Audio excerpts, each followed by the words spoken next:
Tonight was supposed to be an epic night, a good one. I had everything prepped, balanced encounters, clear motivations, emotional arcs. Why did she leave me? Why doesn't she love me? I had NPCs with backstories. I had towns that mattered. I had a campaign where your choice actually makes a difference. This was gonna be the session where everything clicked. And then I got the flu. Accio cold medicine. That's right, someone has hit the 3DM with a ray of sickness. And not the good fun kind where you're like, ooh, I get to stay home from work and watch television. No, this is different. I'm talking about failed constitution saves. Out of the mouth, out of the ass, into the ass. The 3DM has been failing constitution saves all week long. Every 10 minutes, every 15 minutes. Critically failing all of them. So yes, game night is canceled. There will be no D&D tonight. And the worst part of all, I can't even blame Valdrin Friedhelm, the fornicator, for this. However, let's be very clear. If it wasn't for the fornicator canceling every session, every D&D session each week, then maybe my immune system wouldn't have been pushed to the limit trying to hold together the campaign and the party. So when you think about it, whose fault is it really? Exactly. It all comes back to you, fornicator. Accio cold medicine. So instead of running this carefully, masterfully created campaign, tonight I will be reviewing a different campaign. Since this flu and medicine has me thinking of all this crazy stuff, I need a campaign that is so batshit crazy.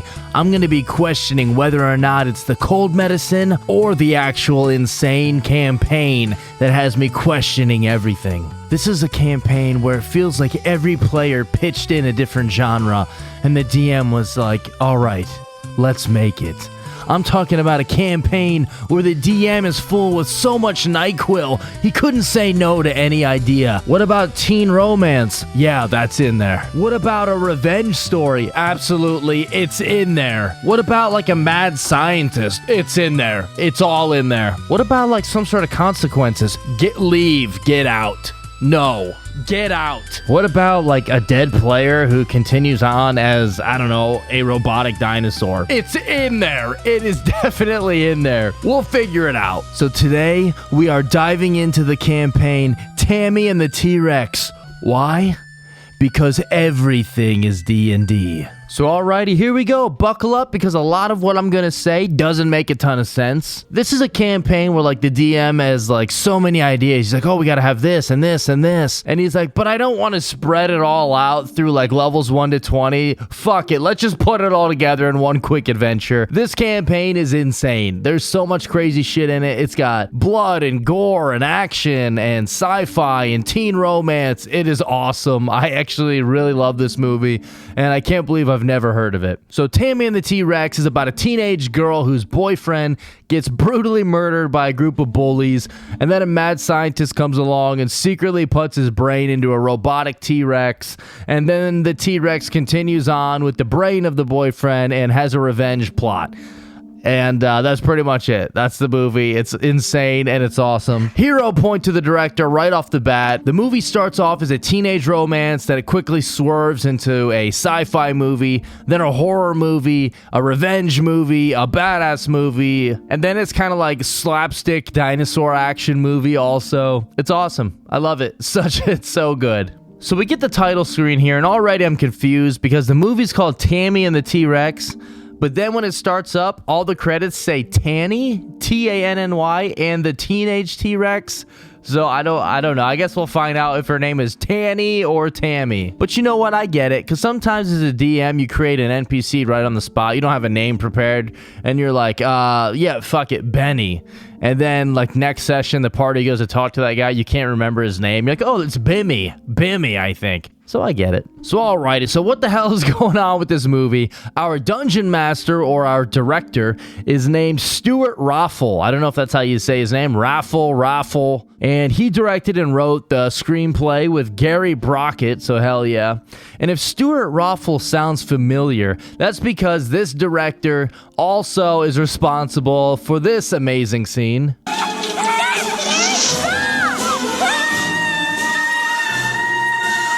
Yeah, he directed Mac and Me, so hell yeah. Shout out to Paul Rudd. The adventure background on this movie, Stuart Raffle, he was approached by a man who owned a bunch of theaters in South America, and he's also like, hey, I have this animatronic T-Rex. I gotta send it back to Texas in like a month. So the eyes worked, the arms moved, the head moved, and I got it for like 2 more weeks or so before we gotta send it back. So if you want to make a movie with it, let's do it. And Stuart is like, okay, yeah, fuck it, let's do it. I'll write an amazing movie, and we'll see what we can do. So he's like, all right, so we gotta start filming within a month before we send this back. We don't have a movie yet, but let's just write it and see what we come up with. And that is how we got this crazy ape shit movie known as Tammy and the T-Rex. And then if you notice, like, all the locations, Stuart is like, yeah, these are all locations that are, like, within 20 minutes of my house, because we didn't have time to travel and, like, scout, so we just got to record everything around the house as close as we can. A fun note, he also said, like, during the shooting that there is a fire somewhere nearby, so some of the shots of this movie, you might see smoke in the background because there's just a fire somewhere nearby. I'm like, well, there's nothing we can do about it, just fucking keep filming. Quote, I was just trying to do a film for people that like wacky movies. In other words, you laugh at the experience that I was facing, which is, what the hell are we meant to do with this material? I was sticking all this shit in it just to make it work. Of course, when you only have a week to work on a script, it's a bit thin. I'm also the biggest plagiarist. I'm constantly asking the cast and crew if they have anything better that they can add. So there we go. I love it. Hero point, once again. This dude's going to be fucking rolling in hero points by the end of this, because I love everything he's saying and doing with this movie. So the campaign begins. We open up with Denise Richards, and at this point, like I said, we don't know if it's Tammy or Tanny yet, but we will find out very soon. Maybe she has a bit of a secret alias going on. Maybe she's working with the Harpers, maybe using a fake name, or perhaps a stolen identity blending in with the Thieves Guild, or maybe it was just a typo. I guess it's probably just a typo, because she is in fact named Tammy. And whatever the song is playing here, hell yeah, Dinosaur Man, Prehistoric Dude. This song's awesome. The music rules. The soundtrack to this movie is so good. I ran it through like copyright stuff, and I'm pretty sure I'm allowed to play the music, so. Dinosaur music inside my brain. Sometimes I feel like I'm going insane. I feel the rumble. I feel the roar. Dance to the music of the dinosaur. We're going to play some of the music from this in the scenes because I absolutely love it. It's so good. So Denise Richards is our first party member that we are introduced to. And coming up next, we have, holy shit, it is young, handsome Paul Walker rocking the crop top. I love that. Hell yeah. And we also get introduced to the gay best friend here. His name is Byron. And right away, I am loving the 90s puka shell necklace plus 2 charisma right there. You got to attune to that bad boy, because that is one powerful magic item. And then after a bit of awkward conversation, Tammy, she tells Paul Walker, she's like, hey, you know, you shouldn't have given me this flower. I have a boyfriend named Billy, and you need to stay clear of him. He's dangerous.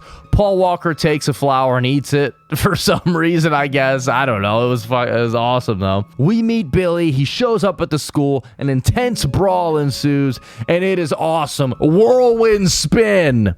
We get fighting, brawling, wrestling. We get everything in this fight, including dick grabbing. There's just a part where they just grab each other's wieners, and that's just like 30 seconds of the fight, just grabbing dick. So hell yeah. Yo, how do I get in on this fight? All right. And yeah, so they're both just grabbing each other's wieners right now, and I guess the gay best friend Byron, he gets excited about this for some reason. And then the cop exclaims that this is just a good old-fashioned testicular standoff. What we got here is one of them testicular standoffs. You're not squeezing much, Michael. Which apparently this happened before in the past, if they have a name for it. And then what an amazing deception check we get by Michael, aka Paul Walker here. That acting, perfect deception, gotta be a nat 20 or at least an 18. What's the matter with you, boy? Ain't you got no balls? I got a cup on. Because the entire time he was getting his dick twisted, he was wearing a cup. Billy, you dumb shit. How did you not know? How did you not know? I'm gonna kill you, man. Help me get him I'm out gonna of here. kill you, man. I'm gonna kill you. So Billy is apparently a dumbass, and already this movie, this campaign is 100% nuts. Sorry. So Billy threatens to kill Michael, and then he is escorted off the school property. The cops are like, hey, you have a restraining order. You're not even supposed to be here, so get out of here. So Tammy runs off, and she yells in Byron's face for some reason. Tammy. And Byron gives Paul Walker a little bit of bardic inspiration. He says, here's a D6 bardic inspiration, my friend. Don't give up. Remember, true love never fails, honey. And then we cut to a fucking T-Rex. So hell yeah, I love that.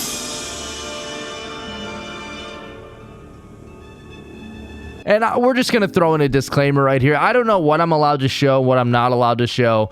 There's a lot of gore in this movie. There is a lot of insane gore. It was so bad that when this movie came out, I guess they had to cut a bunch of it because it was originally supposed to be rated R. And I think they released it in like Italy, I read, or somewhere with all the gore. But yeah, they cut a bunch out.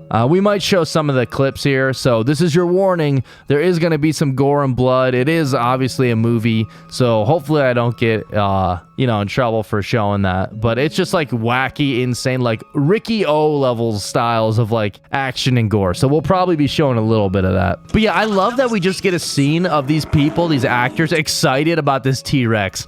Like I feel like this was the first time they got to see this and they were just genuinely excited about it. So I love this scene. And then we just get the T-Rex doing cool shit because that's literally how and why this movie got made.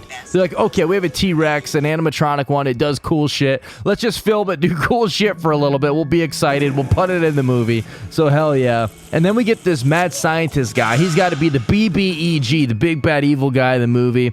Now, show me its teeth before I show you mine. Or perhaps maybe the best NPC ever. This is a mad scientist guy who just wants to put, he wants to bring this T-Rex to life, and I don't blame him because it's awesome. That is excellent. And now, And he vows to give this T-Rex a brain and also immortality, which I would love as well. I will give you everything. I will give you a brain. I will give you immortality. And even though she warned him earlier to stay away from her because her boyfriend Billy's dangerous and they just got into a fight earlier and almost got his dick twisted off, she calls him up and is like, hey, yeah, do you want to come over? Do me a favor. Don't park out front and don't let my parents see you. But yeah, please come over so we can make out. And then before leaving, Paul Walker grabs perhaps one of the most important magical items of all time, an amulet of protection, aka a condom. Make sure that you attune to that item before leaving, my friend. Unfortunately, Michael fails a stealth check here, and a couple of onlookers notice him climbing up the building, so this is not good for our boy Michael. And so Billy finds out that Tammy is up to no good. And then Michael gives Tammy a bracelet, and I gotta say, as far as like movie couples go, Denise Richards and Paul Walker in the 90s, this is one of the best looking couples probably put together on screen. They're so handsome, so pretty. I love both of them. I would just love to be that condom. What? Okay. Moving on. This transition rules right here. Ooh, it's hot. Teddy, don't. And then Billy and his goons, they show up to wreck the makeout session. Michael almost fully escapes, but rookie mistake, he leaves his jacket behind. Son of a bitch, it's his, man. So then Billy's like, what the fuck is his jacket? And then for some reason, Paul Walker's still just looking around the corner, and then Billy just notices him. So very, very lousy escape plan. Very low stealth rolls for Paul Walker right here. So Michael takes off on foot. He's running to get away. Billy and his goons, Billy and his gang, they get in cars. They chase after him. We get a full-on car chase now. And soon they catch up with him, and they just beat the shit out of him with a baseball bat. So, peanut butter jelly, peanut butter jelly.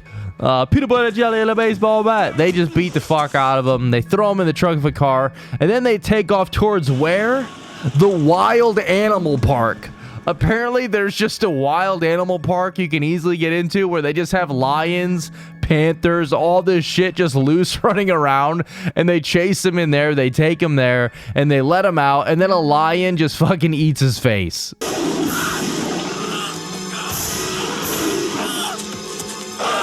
And this is just like a classic example of when either like a rookie or an unprepared DM isn't ready for the party is about to take this session. So they end up going to somewhere like, okay, we take him here. What's there?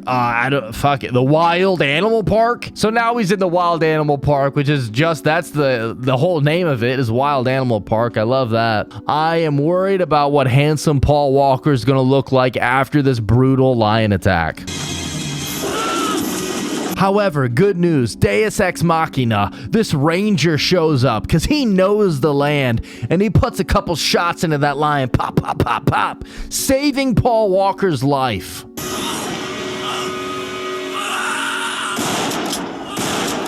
And then we get this fun scene.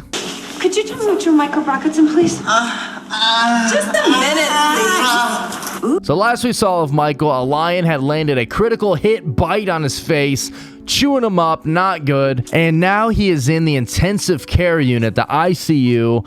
But at least we learned his face is okay. What? Like, the face is the only thing we saw get attacked, but apparently the face is okay. So thank God. Thank you, Palor. I was actually really worried about that, so thank God. And then Billy shows up and slaps Tammy. Do what I tell you. No! And then she kicks him in the dick, and then this happens. Bitch! Don't you dare touch her or I'll scratch your fucking eyes out. Leave me to you, little weasel. And then the mad scientist guy, he comes in smoking a cigarette because he rules. He also has this tall henchman lady named Helga. She's kind of funny also.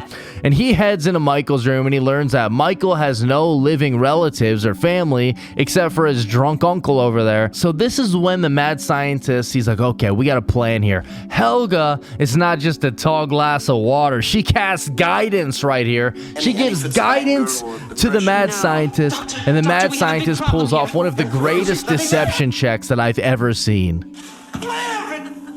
Well, that's it. I'm sorry. I'm really sorry. I did all I could. So with Helga unplugging the monitor, the mad scientist convinces everyone that Paul Walker died, that his heart gave out, he's dead, he can't be saved, even though he's just in a coma. And so everyone cries and passes out, and then they steal the body of Paul Walker.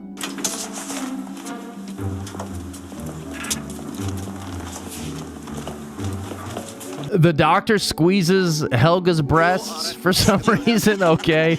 Paul Walker starts to wake up. They're not having it, so they got to knock him out. They sedate him again, and then he starts to wake up one more time. So Helga then decides to deliver a non-lethal attack and knocks him out one more time for good. And then back at the lab, the procedure begins. And then Helga has to knock him out once again because Michael, resilient in health, much like a half-orc barbarian, you can't just take him down. He will keep coming back up. Holy shit, this is gory now. What? This comes out of nowhere. There's just so much blood and gore here. They saw off the top of his head and they peel it back like a fucking necromancer. And then the doctor shows you like, hey, look, I can fool around with this fucking brain right here. Watch this. And then he makes Paul Walker's dick get hard and bounce up and around. This is a fucking insane movie. It is insane. Watch this. Watch. So Dr. Walkenstein, I believe his name is, he gives Paul Walker, he bounces his boner around a little bit. And then he removes the brain and he inserts it into the animatronic T-Rex. Just simple as that. He's like, let me fuck around with this brain a little bit, bounces pee-pee around. Okay, fuck it, let's put it in the T-Rex now.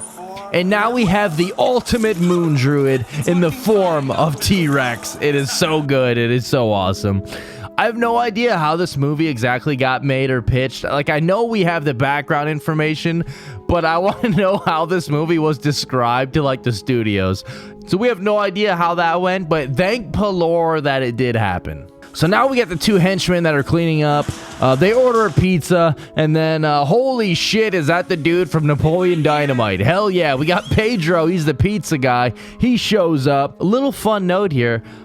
Pedro is played by Efren Ramirez, and this is his first movie role from what I could tell.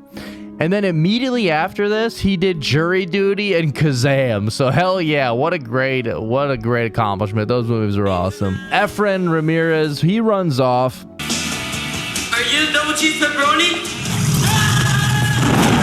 And he's scared, and then the T-Rex comes to life. That's just how it happens. They waste no time at all. So the henchmen are eating their pizza, and this is fucking gross, but like the top half of Paul Walker's head is just like a bowl just sitting there, and the one henchman guy's just eating pizza, then he throws the crust in the head.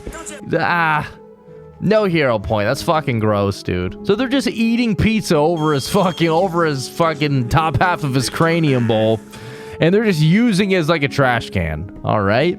This upsets the T-Rex, obviously, because Paul Walker's like, hey, dude, you're using my fucking head. I don't like that. So then the skinny henchman guy, he staples the head back onto Paul Walker's body. And then for some reason, he starts taunting the T-Rex. He's like, you'll never be better than my computer. There's no way you're gonna be better than my computer, man. I'm a T-Rex. Like, dude, why are you taunting the fucking robot T-Rex with a brain? You know he's gonna fuck you up now. What a dumb boy. He fails his intimidation, and then the T-Rex bites his head off.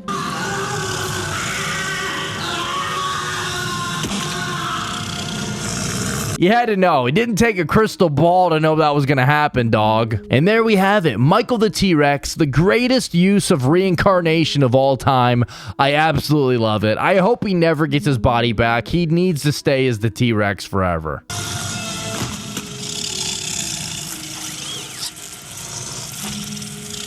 And I will say, as goofy and wild as this movie is, there's a little bit of emotion in there. Look at this part right here.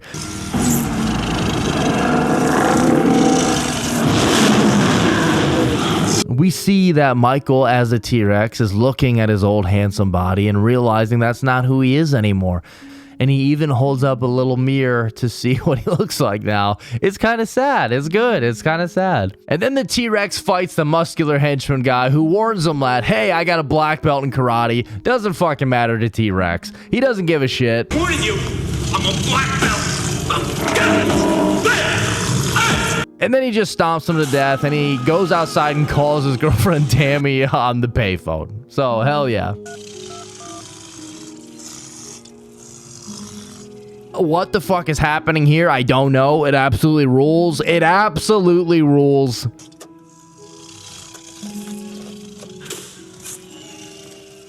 And then, of course, after the call, he gets his change back, even though it wasn't even your change. It was that lady's, but whatever. Go ahead, take it, T-Rex. Take your coins. Yeah, this guy is so fucking funny. I love this dude leaving the bar. I saw it move. Probably in your eyes it did, honey. I'm telling you, the goddamn thing moved. Oh, it's cute. Oh. We then come to a party where, like, everyone from school is hanging out, having a good time, and I have no idea who this Bulk-looking dude from Power Rangers is. I don't know who he is. He has to be someone because they keep showing him. They keep cutting to him, constantly dancing.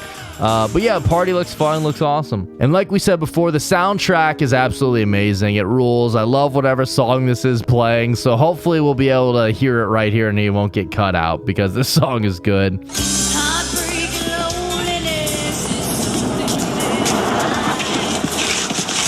See you later.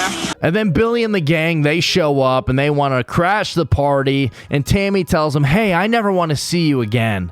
And Billy actually takes this surprisingly well. I don't want to see you for the rest of my life, ever. Yo, that's just me fine, bitch. Moves on rather quickly, we'll say.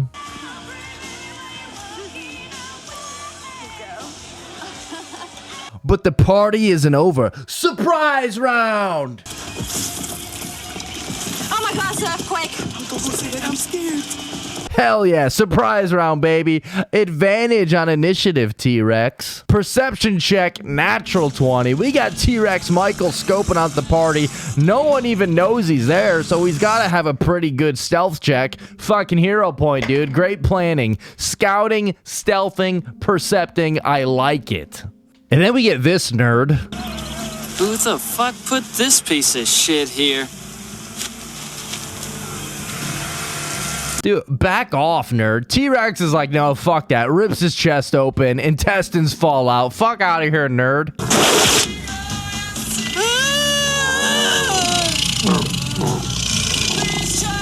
Fucking brutal and metal. I love it. And this is only just round 1 of the combat. And then we see Billy banging this girl in the car. Her legs are up in the air. And T-Rex is like, nah, fuck that, dude. I will say this part is kind of funny. It is funny when Billy keeps going, I'm good, right? I'm good, right? I don't know why that cracks me up, but that's pretty good. I'm good, right? I'm good, right?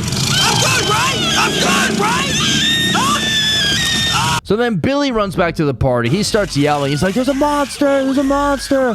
T-Rex is fucking wrecking havoc now. And then he picks up Billy and bites his head off. So hell yeah. Come on, somebody get a gun! You guys catch this Billy. He's kidding around.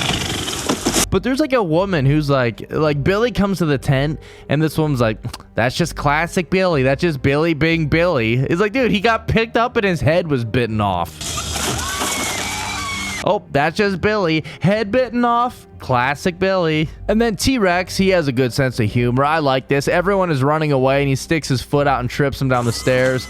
And he trips this prison Mike looking guy. So hell yeah, I like that. And he recognizes his friend Byron. So Byron's scared at first. She's like, oh, fuck, this is T-Rex. But then T-Rex helps him up. He brushes that dust off his shoulder. And Byron knows. He recognizes something, but he doesn't know what yet. But I think he recognizes his old friend. And he runs away safe. T-Rex helped him out. Hell yeah, T-Rex. We got these two guys trying to hide under the car. T-Rex jumps on it, stomps it, squishes their bodies. Blood shoots out of their head everywhere. It's fucking awesome. The cops show up and they witness this massacre. And for some reason, they crack this joke. That's his nose. Looks like it's been bleeding too. This has to be a blooper that stayed in because it's super funny. I love the cops' reactions. The entire movie, these cops are just cracking these really shitty jokes. I think they're all like improvised and because they always all laugh and I love it. It's a lot of fun watching them. They then find a survivor who is this woman who appears to be in shock. They really want to slap this woman. They're like, oh, we got to slap the shock out of her. They're in shock, Sheriff. You're going to have to slap it out of them. Okay, I guess. You want me to slap the girl for you, Sheriff? No. And then Byron shows up. They instantly make a gay joke towards him because Byron is gay. He's also the son of the sheriff. I was at the party when it happened. Oh, Jesus Christ, Byron. You drop anything, don't bend over. It's such a stupid joke. It's such a classic homophobe joke. But the delivery of it is so stupid that it is funny. So Byron tries to tell his father, he's like, hey, it was a dinosaur that did this. But of course, no one believes him. So back at the lab, we have Helga, and she tries to kind of like roll up the head of the muscular henchman guy. And nobody cares that like people are dying all over. Like people are dying everywhere. No one really cares, which I get it. It's your classic meat grinder dungeon. I get it. Your meat grinder campaign. That's what happens. People die, you move on. No big deal. I get it. You got to make new characters. I hope you brought more character sheets. T-Rex shows up at Tammy's house when she's putting on her makeup. She screams, and then her dad comes up to investigate. And he's like, well, Tammy's missing. The room is a mess. Appears she may have escaped through the window. Good investigation by Dad. I like that. Perceptive. I like it. Good investigation, Pops. And then the T-Rex is trying to convince Tammy, like, hey, I'm Michael. It's me, your boyfriend. And he tries to talk to her. We get a little fun guessing game back and forth where he's trying to get her to know that it's him. And then he pulls out the yellow flower and he eats it like he did earlier in the beginning of the movie. And Tammy now realizes that the T-Rex is, in fact, her boyfriend, Michael. Tammy returns home and sees everyone in a panic, but she's fine. She's like, yeah, I don't know what happened. Like a fucking meteor hit the house or something. What What the hell happened here, Tammy? Who did this? I don't know. I think it was just a meteor or something. Makes the T-Rex is more believable than a meteor hitting the house and doing no damage, only to the inside of your bedroom. Yeah, a meteor flew in my window and messed up my bedroom, and that was it. And then when they're alone, Tammy and Byron finally catch up. The party is reunited, and she tells Byron, like, hey, Michael's still alive. His brain is in the T-Rex. And now the party of Tammy and Byron are on a body-snatching quest. They need to wait until the funeral so that they can take the body of Michael, bring it back to the mad scientist lab, and put the brain back into Michael's body. That is the quest as of right now. Very noble. Let's see if the party can do it. At the funeral, drunk Bob is speaking for some reason, causing everyone, including Michael, to cry. So even T-Rex is crying over there. That's cute. That's fun. And then we finally learn the plan and the motive of the Mad Doctor's plan. He wants his brain transplant to be a success, so there'll be no more dying, no more tears, no more getting old, because we'll just put everyone's brain into a robot, including our pets' brains. However, the only reason he wants to do this is for money. He doesn't really care about like the feelings or heart about any of this. He just is strictly in it for the money, for capitalism. So at least he's honest with this, I guess. And once all the funeral goers are gone, Tammy hops down into the grave to retrieve the body of Michael. However, the corpse is not how they expected it to look. Surprise rat attack, sneak attack, surprise round. And then the Mad Doctor and Helga show up to ruin their plans. But bad news, the body of Michael, it is so far decomposed that they now have to find a different body to put his brain into. So off to the morgue they go to find Michael a new body. And while searching around like an overly snoopy rogue, Byron opens up a door and he finds a body that he thinks could be interesting. And he immediately looks at the wiener, which is alright. However, they think it's only fair if Michael is the one to choose the body. So they bring the corpses over the window, and then T-Rex Michael looks in through the window and he nods yes or no, but none of these bodies suffice. And then before they can even make a choice, the police show up and the mad scientist gets away. Damn it! I will say, though, the scenes of them driving the truck where we just have Michael's T-Rex head hanging out the top of it, that is funny. It makes me laugh like every time they cut to it, so that's a pretty good gag. I like it. And now we have a chase scene, and also we almost get a homophobic slur right here. We found the dinosaur, Sheriff. It's in a truck being driven by your son. Byron? Alright, but the cops luckily stop himself. And normally I'm fully against splitting the party. However, in this case, this plan is perfect. We have Byron who's going to sneak up front. He's going to be a distraction, and hopefully he can keep the cops busy and preoccupied long enough for Michael and his girlfriend Tammy to escape. And we get this fucking sweet ass clip right here.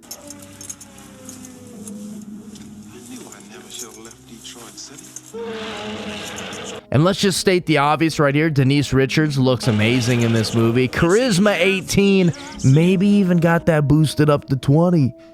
She looks pretty good. The cops then track Byron to a barn where Tammy and Michael are snuggled up sleeping right here for some reason. And then the Mad Doctors show up, and this part is so fucking funny. It's that crazy doctor and that lanky bitch again. They just have to throw in calling Helga a lanky bitch. That is super funny. And luckily, Byron is the only one wise enough to roll an insight check against the doctor. He's lying, can't you tell? You just let me go in there. Thank God Byron was here. Hey, Pop. If it's the machine, then how can a tranquilizer work on it? He's like, hey, why the fuck would a tranquilizer work on a robot? So the doctor's plan, he's going to sneak into the barn, he's going to shoot Michael the T-Rex. Very low intelligent move since Michael rips his innards out immediately. So hell yeah. Bad news though, this causes all the police to freak out and start shooting off their guns. They fire like 1,000 shots, just blasting into this barn, shooting the absolute shit out of Michael the T-Rex. And then Michael falls to the ground. I told you this movie was emotional sometimes. He falls to the ground. His eyes are closed.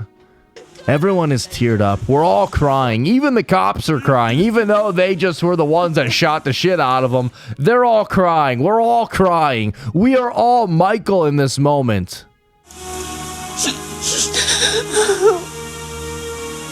But good news. The T-Rex body may be dead, but Michael's brain is still alive. Let's go. Cheers. Cheers to you, honey. Yes, that is what I'm talking about, because true love cannot be killed. Hero point Tammy. Hero point Michael's brain.